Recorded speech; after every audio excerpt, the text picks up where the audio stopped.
ಇದು doctor Anjanappa, surgical gastroenterologist. ನಮ್ಮ ದೇಶ ಋತುಗಳ ದೇಶ. It's A country of seasons ಅಂತೀವಿ. ಬೇಸಿಗೆ ಕಾಲ, ಮಳೆಕಾಲ, ಚಳಿಕಾಲ, ವಸಂತ ಕಾಲ, ಎಲ್ಲ ಕಾಲಗಳು ಇರ್ತವೆ. ಒಂದೊಂದು ಕಾಲದಲ್ಲಿ ಒಂದೊಂದು ರೀತಿಯ ಹವೆ, ಟೆಂಪರೇಚರ್ ಇರುತ್ತೆ. ಅದರೊಳಗಾಗಿ ಬೇಸಿಗೆಯಲ್ಲಿ ಟೆಂಪರೇಚರು ಜಾಸ್ತಿ ಆಗುತ್ತೆ.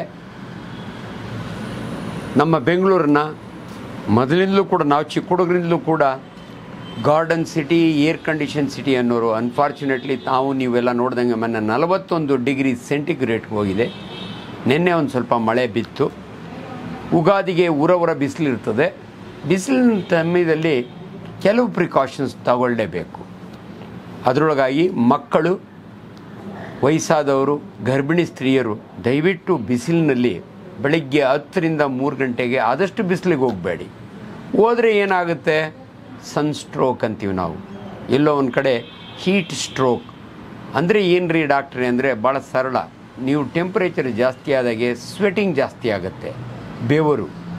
ನಾರ್ಮಲಿ ಒಬ್ಬ ಮನುಷ್ಯ ಲೆಸ್ ದೆನ್ 500 ml 500 mlಗಿಂತಲೂ ಕಡಿಮೆ ಬೆವರು ಬರ್ತಾ ಇರುತ್ತೆ. ಬೇಸಿಗೆಯಲ್ಲಿ ಜಾಸ್ತಿ ಆಗುತ್ತೆ. ಆಗ ದೇಹದಲ್ಲಿ ಡಿಹೈಡ್ರೇಷನ್ ಅಂತೀವಿ ನಾವು. ನೀರಿನ ಅಂಶ ಕಡಿಮೆ ಆದಾಗೆ ತಲೆ ಚಕ್ಕರ್ ಬರುತ್ತೆ, ಜೀವ ಕಳ್ಳೋದಂಗೆ ಆಗುತ್ತೆ, ಬಿದ್ದೋಗ್ತಾರೆ. ಇದನ್ನು ಹೆಂಗೆ ಪ್ರಿವೆಂಟ್ ಮಾಡಬೇಕು ಅಂದರೆ ನಾನು ಅಬಲೆ ಹೇಳಿದೆ, ಫಸ್ಟ್ ಪ್ರಿಕಾಷನ್ ಹೊರಗಡೆ ಮಕ್ಕಳನ್ನ ಬಿಡಬೇಡಿ. ಎರಡನೇದು, ಮಕ್ಕಳಿಗೆ ಆದಷ್ಟು ತೆಳುವಾದ ಬಟ್ಟೆ, ಅದು ಬಿಳಿ ಬಟ್ಟೆ ಹಾಕಿದರೆ ತುಂಬ ಒಳ್ಳೆಯದು. ದಿನಕ್ಕೊಂದು 2 ಸಾರಿ ತಣ್ಣಿ ಸ್ನಾನ ಮಾಡಿಸಿ. ಸ್ನಾನ ಅಂದರೆ 2 ಮಗ್ ಸಾಕು, ಅರ್ಧ ಬಕೆಟ್ ಸಾಕು. ನೀವೇನೋ ಒಂದು ಅಂಡೆ ನೀರು ಎದ್ದು ಬೇಕಿಲ್ಲ. ಮೂರನೇದು, ದಯವಿಟ್ಟು ಭಾಳ ಜನ ಎಲ್ಲೋ ಹೊರಗಡೆ ಹೋಗೋವಾಗೆ ಸ್ವೆಟ್ ಸ್ಮೆಲ್ ಬರುತ್ತೆ ಅಂತ ಎಲ್ಲ ಕಡೆ ಪೌಡ್ರ್ ಹಾಕ್ಕೋತಾರೆ. ಇದ್ರ ದಯವಿಟ್ಟು ಪೌಡ್ರ್ ಹಾಕ್ಕೋಬೇಡಿ. ಯಾಕಂದರೆ ಸ್ವೆಟ್ ಗ್ಲ್ಯಾಂಡನ್ನ ಪೋರ್ಸು ಬ್ಲಾಕ್ ಆಗುತ್ತೆ, ನಿಮ್ಗೆ ಆರೋಗ್ಯಕ್ಕೆ ಒಳ್ಳೆಯದಲ್ಲ. ಎರಡನೇದು, ಆದಷ್ಟು ನೀರು ಕುಡೀರಿ ಅಂತ ಹೇಳ್ತೀವಿ. ಬಟ್ ಇಲ್ಲೊಂದು ಕ್ಲಾರಿಫಿಕೇಷನ್ ಕೊಡ್ತೀನಿ ನಾನು. ವಾಟ್ಸಾಪ್ ಯೂನಿವರ್ಸಿಟಿ ಒಳಗೆ ಕೆಲವು ಕಡೆ ನಾನು ನೋಡಿದೆ, ದಯವಿಟ್ಟು ತಣ್ಣೀರು ಕುಡಿಬೇಡಿ, ಐಸ್ ಕ್ರೀಮ್ ತಿನ್ನಬೇಡಿ. ನಿಮಗೆ ಕೋವಿಡ್ ವ್ಯಾಕ್ಸಿನ್ ತೊಗೊಂಡು ನಿಮ್ಗೇನೇನೋ ಪ್ರಾಬ್ಲಮ್ ಆಗಿರೋದ್ರಿಂದ ಸತ್ತೋಗ್ಬಿಡ್ತೀರಿ, ಈ ಥರ ಎಲ್ಲ ಹೆದರಿಕೆಯ ಅವೈಜ್ಞಾನಿಕ ವಿಚಾರಗಳನ್ನ ನಾನು ನೋಡಿದ್ದೀನಿ. ದಯವಿಟ್ಟು ನಾನೊಬ್ಬ ಕ್ವಾಲಿಫೈಡ್ ಡಾಕ್ಟ್ರಾಗಿ ನಾನು ಕೋವಿಶೀಲ್ಡ್ ಇಂಜೆಕ್ಷನ್ನು 3 ತೊಗೊಂಡಿರೋದ್ರಿಂದ ಆ ರೀತಿ ಏನೂ ಆಗೋದಿಲ್ಲ. ಸೊ ತಪ್ಪು ಮಾಹಿತಿಗಳಿಗೆ ಸಿಕ್ಕಾಕೋಬೇಡಿ. ಹಣ್ಣುಗಳು ತಿನ್ನಿ. ಅದರೊಳಗಾಗಿ God is a great scientist. ಈ ಸೀಸನ್ನಲ್ಲಿ ನಿಮಗೆ ಕರ್ಬೂಜ ಹಣ್ಣು ಸಿಗುತ್ತೆ, ಕಲ್ಲಂಗಡಿ ಹಣ್ಣು ಸಿಗುತ್ತೆ, ಎಳೆನಿಂಗು, ತಾಟಿನಿಂಗು, ಎಳ್ನೀರು. ಬೀದಿ ಬದಿಯ ವ್ಯಾಪಾರಿಗಳಲ್ಲಿ ಒಂದು ಮನವಿ, ಎಳ್ನೀರು ವೆರಿ ಸೇಫ್. ದಯವಿಟ್ಟು ನೀವು ಈ ಕಟ್ ಫ್ರೂಟ್ಸ್ನ ಮಾರೋವಾಗ ನೊಣಗಳು ಬಂದು ಕೂತ್ಕೊಳ್ದಂಗೆ ನೋಡ್ಕೊಳ್ಳಿ. ಯಾಕಂದರೆ ನಮ್ಮ ದೇಶದಲ್ಲಿ ಮಕ್ಕಳು ಅಲ್ಲಿ ಇಲ್ಲಿ ಕಕ್ಕಸ್ ಮಾಡಿರ್ತಾರೆ. ನೊಣಗಳು ಅಲ್ಲೂ ಕೂತು ಇಲ್ಲಿ ಬಂದು ಕೂತ್ಕೊಂಡ್ರೆ ಅದರಲ್ಲಿ ಇರ್ತಕ್ಕಂಥ ಜಂತುಳ ಕಿರಿಮೆಗಳನ್ನ ಮೊಟ್ಟೆನ ಬೆಲ್ಲದ ಮೇಲೆ, ಫ್ರೂಟ್ಸ್ ಮೇಲೆ ತಂದು ಬಿಡ್ತವೆ. ಅದರಿಂದ ವರ್ಮ್ಸ್ ಆಗುತ್ತೆ. ಸೊ ಅದರಿಂದ ಭಾಳ ಕೇರ್ಫುಲ್ಲಾಗಿ ಬೀದಿ ಬದಿಯ ಆಹಾರಗಳನ್ನು ತಿನ್ನುವಾಗ ಭಾಳ ಕೇರ್ಫುಲ್ಲಾಗಿರಿ. ಆಹಾರಕ್ಕೆ ಬಂದರೆ ತುಂಬ ಜನ ನಾನು ಕೇಳ್ತಾರೆ, ಡಾಕ್ಟ್ರೇ ನಾನ್ ವೆಜಿಟೇರಿಯನ್ ಒಳ್ಳೆಯದೋ ವೆಜಿಟೇರಿಯನ್ ಒಳ್ಳೆಯದು ಅಂತ.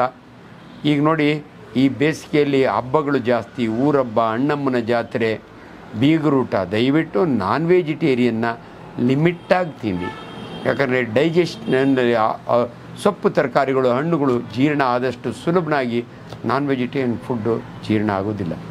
ಸೊ ಅದರಿಂದ ಸನ್ಸ್ಟ್ರೋಕ್ ಆ್ಯಕ್ಚುಲಿ ನಮ್ಮ ಬೆಂಗಳೂರಿನಲ್ಲಿ, ಅದರೊಳಗಾಗಿ ನಮ್ಮ ಹಳೆ ಮೈಸೂರು ಭಾಗದಲ್ಲಿ ಭಾಳ ಕಡಿಮೆ. ನೀವು ನಾರ್ತ್ ಕರ್ನಾಟಕ, ಗುಲ್ಬರ್ಗ, ರಾಯಚೂರು ಆ ಕಡೆ ಹೋದರೆ 46-48 ಡಿಗ್ರಿವರೆಗೂ ಹೋಗುತ್ತೆ. ಅಲ್ಲಿ ಸ್ವಲ್ಪ ಪಾಸಿಬಿಲಿಟಿ ಇರುತ್ತೆ. ನಾರ್ತ್ ಇಂಡಿಯಾ ಒಳಗಂತೂ ಆಗಿಂದಾಗಿ ಬರುತ್ತೆ. 50 ಜನ ಸತ್ತೋದ್ರು ಡೆಲ್ಲಿ ಒಳಗೆ, ಉತ್ತರ ಪ್ರದೇಶದಲ್ಲಿ ಅಂತ. ಇನ್ನೊಂದು ಭಾಳ ಇಂಪಾರ್ಟೆಂಟ್ ಅಂದರೆ, ಬೇಸಿಗೆಯಲ್ಲಿ ಒಂದು 3-4 ಕಾಯಿಲೆಗಳನ್ನು ನಾನು ಹೇಳ್ತೀನಿ. ಒಂದು ಸಾಂಕ್ರಾಮಿಕ ಕಾಯಿಲೆ, ಒಂದು ಸಾಂಕ್ರಾಮಿಕ ಅಲ್ಲದ್ದು ಅಂದರೆ ನಿಮ್ಮ ಕಿಡ್ನಿ ಒಳಗೆ, ಬ್ಲಾಡರ್ನಲ್ಲಿ ಕಲ್ಲುಗಳಾಗೋ ಪಾಸಿಬಿಲಿಟಿ ಜಾಸ್ತಿ. ತುಂಬ ಜನ ತಪ್ಪಾಗಿ ನಾನು ಟೊಮೊಟೊ ತಿಂದೆ ಬೀಜ ಅಲ್ಲೋಗಿ ಸಿಕ್ಕಾಕೋತು ಅಂತೀರಿ. ಇಲ್ಲ, ಯಾರು ಹೆಚ್ಚಿಗೆ ನೀರು ಕುಡಿಯಲ್ವಲ್ಲ ಅವರ ಕಿಡ್ನಿಯಲ್ಲಿ ಯೂರಿನ್ ಬಗ್ಗಡ ಥರ ಇರುತ್ತೆ, ಎಳ್ನೀರು ಥರ ಇರಬೇಕು. ಕ್ರಿಸ್ಟಲೈಸೇಷನ್ ಆಗಿ ಕಲ್ಲುಗಳಾಗೋದು ಜಾಸ್ತಿ. ಅದರಿಂದ ದಯವಿಟ್ಟು ನೀರು ಕುಡೀರಿ. ಎರಡನೇದು, ಸಾಂಕ್ರಾಮಿಕ ಕಾಯಿಲೆಗಳು, ಕಾಲ್ರಾ, ಟೈಫಾಯ್ಡು, ಹೆಪಟೈಟಿಸು, ಇವೆಲ್ಲ, ಅಮೀಬಿಕ್ ಡಿಸೆಂಟ್ರಿ, ಇವೆಲ್ಲ ಬೇಸಿಗೆ ಕಾಲದಲ್ಲಿ ಭಾಳ ಕಾಮನ್ನು. ದಯವಿಟ್ಟು ನೀವೆಲ್ಲಾದರೂ ಹೊರಗಡೆ ಊಟ ಮಾಡುವಾಗ ಹೈಜೀನ್ ಭಾಳ ಇಂಪಾರ್ಟೆಂಟು.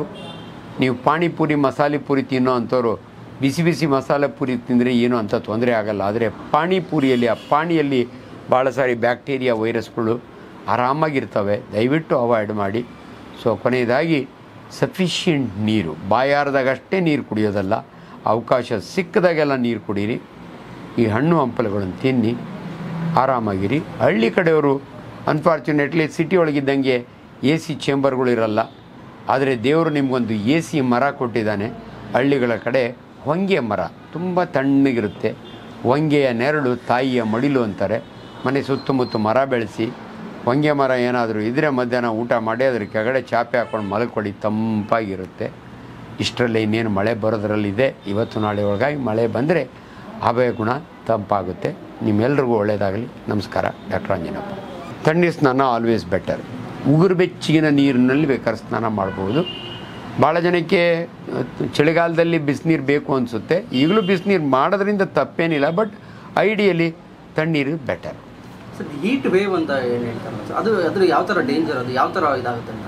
ಅದೇ ಹೀಟ್ ಜಾಸ್ತಿ. ಇವಾಗ ನೋಡಿ, ನಮ್ಮ ದೇಹ ಎಲ್ಲ 36 ಡಿಗ್ರಿಗೆ ಹೊಂದ್ಕೊಂಡಿರುತ್ತೆ. ಸಡನ್ನ 42 ಡಿಗ್ರಿಗೆ ಹೋದರೆ ಟೆಂಪ್ರೇಚರ್ಗೆ. ಬಟ್ ಭಾಳ ಜನಕ್ಕೆ ಇದು ಗೊತ್ತಿರಲ್ಲ. ನಾನು ಹೇಳ್ತಾ ಇದ್ದೀನಿ, ಹೊರಗಿನ ಅಟ್ಮಾಸ್ಫಿಯರ್ ಅಷ್ಟೇ ಜನಗಳಿಗೆ ಗೊತ್ತಿರುತ್ತೆ. ನಮ್ಮ ದೇಹದಲ್ಲೂ ಕೂಡ ಮಿಲಿಯು ಇಂಟೀರಿಯರ್ ಅಂತೀವಿ ನಾವು, ಅಲ್ಲಿ ಒಂದು ವಾತಾವರಣ ಇರುತ್ತೆ. ನಮ್ಮ ದೇಹದಲ್ಲಿ 33 ಟ್ರಿಲಿಯನ್ ಶತಕೋಟಿ ಸೆಲ್ಗಳಿದ್ದಾವೆ. ಅವೆಲ್ಲವೂ ಕೂಡ ಇಂಟರ್ಸ್ಟೀಷಿಯಲ್ ಫ್ಲೂಯಿಡ್ ಅಂತೀವಿ ನಾವು, ಇಂಟರ್ ಸೆಲ್, ಅದರೊಳಗೆ ಬೇತಾಗಿರ್ತವೆ. ತುಂಬ ಸ್ವೆಟಿಂಗ್ ಆದರೆ ಅದು ಕಡಿಮೆ ಆಗುತ್ತೆ. ಆದ್ದರಿಂದ ದೇಹ ಹೊಂದ್ಕೊಳ್ಳೋಕ್ಕೆ ಕಷ್ಟಪಡುತ್ತೆ. ಅದರಿಂದ ದಯವಿಟ್ಟು ನೀರು ಕುಡೀರಿ. ಈ ಹೀಟ್ ವೇವ್ ಎಲ್ಲ ನಮ್ಮಲ್ಲಿಲ್ಲ. ಇಡೀ ನೀವು ರಾಜಸ್ಥಾನ ಆ ಕಡೆ ಮರಳುಗಾಡಿನ ಕಡೆ ಹೋದರೆ ಟೆಂಪ್ರೇಚರ್ ಜಾಸ್ತಿಯಾಗಿ ಆ ರೀತಿ ಶಾಕ್ ಬಂದಂಗೆ ಆಗುತ್ತೆ. ನಮ್ಮಲ್ಲೆಲ್ಲ ಅದು ಭಾಳ ಕಡಿಮೆ.